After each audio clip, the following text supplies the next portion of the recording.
You mentioned the deadline. Is there a thought process between now and March 7th? Yeah, I mean this starts with all the teams, us included. A couple months ago, where we start to meet as a group with our pro scouting staff.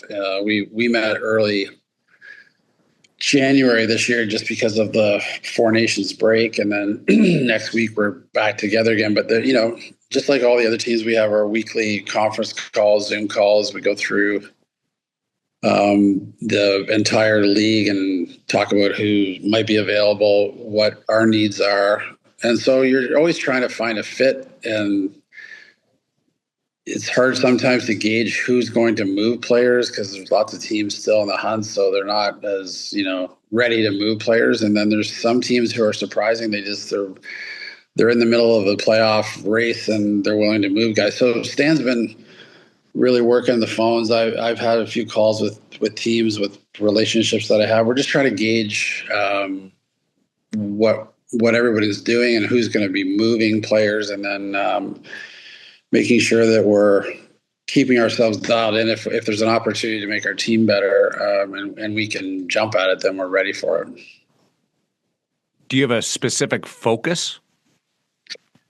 I would say we're looking for some depth on the forward group, and the same on the back end. Like we're happy with our D group. They played very well this year, but you can never have enough depth on D, especially if you get into a long playoff run. And there's inevitably some injuries and things like that guys get really banged up. So that's sort of probably our primary focus. Probably very similar to a lot of teams, to be honest. Looking to add depth on D. And yeah, so and on the forward group, whether it's a little bit of size and a right shot guy on the bottom six, something like that, gives us some other options to do, and a little bit of size that we may not have. What's the verdict? How do you feel John Klingberg's contributed? I think for a guy who hadn't played in a year, he came in and he played very well the first few games, and then we had the break, and he was sort of on his own. He stayed in Edmonton, skated with the Oil Kings to keep himself on the ice and in shape. And I think that what we need from our whole D group, which we didn't have in the first two games that he played in on the trip, he didn't play last night, is just stability, so that he can settle in and have a steady partner that they can start to read off of and learn their tendencies. Because he's a very cerebral player, and having that stability will help him. So I mean, he's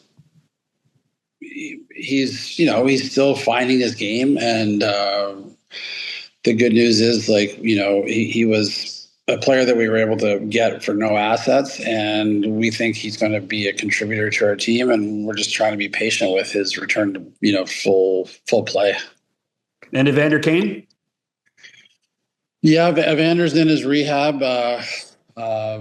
It's going along. It's sort of the prognosis from the time of the surgery was sort of the end of the season timing wise, sort of 6 months. And then he had the issue with his knee that was unrelated to any hockey sort of injury. And he had that surgery. So that sort of slowed him down a bit. So I think that probably we're still in the same time frame where we're looking at, he could probably end up coming back to play sometime in the playoffs. But you never know with players. Some guys Evander's a very athletic person, so it may be quicker than that. So, but we're just taking it week by week, and he's in his injury rehab protocol and following it as closely as he can, and hopefully we'll get him back here at some point.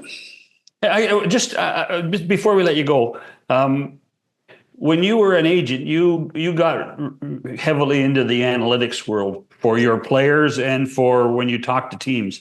Has that changed for you in the position now that you're with a single team and you're dealing with it, or has the analytics aspect of your philosophy grown? Oh, I'd say it's more so just because when I came in last year, we didn't really have an analytics group, so I hired Michael Parcati to lead our group, and now we've got like a group of 3 or 4. Yeah, there's guys in our staff who are doing more of that, who aren't strictly like technically in the analytics group, but they do a lot of it, and they provide us with all kinds of daily information. So I mean, it's just like I did it on the agent side. You take it as part of the info. You don't rely just like on that only. But yeah, we Stan and I are both like strong believers in just looking at probabilities and things, and then like putting that into the soup of like what our team is and what players do. It's just another form of information. So we use it a lot, and I use it even more than I did as an agent.